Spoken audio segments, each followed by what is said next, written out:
எவ்வளவு முடியுமோ. ரிஸ்கை கொடுப்பதென்றால் செல்வத்தை மட்டுமல்ல.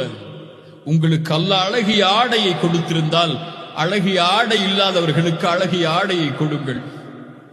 உங்களுக்கு அல்லாஹ் 3 வேளை உணவை கொடுத்திருந்தால் ஒரு வேளை உணவுக்கு சிரமப்படக்கூடியவர்களுக்கு உணவை கொடுங்கள்.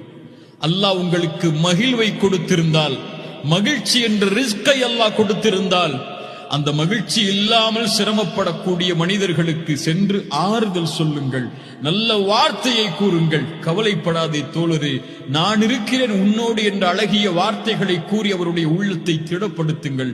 அல்லாஹ் வழங்கிய ரிஸ்கிலிருந்து எதை உங்களால் கொடுக்க முடியுமோ அதை கொடுங்கள். அல்லாஹ் அதை நேசிக்கிறான், அல்லாஹ் அதை விரும்புகிறான். ரசூலுல்லாஹ் சொன்னார்கள், ஒரு மாதம் மஸ்ஜித் நபவியில் இஅ்திகாஃப் இருப்பதை விட மேலானது ஒரு சகோதரனின் தேவைக்காக அவனோடு நடந்து சென்றான்.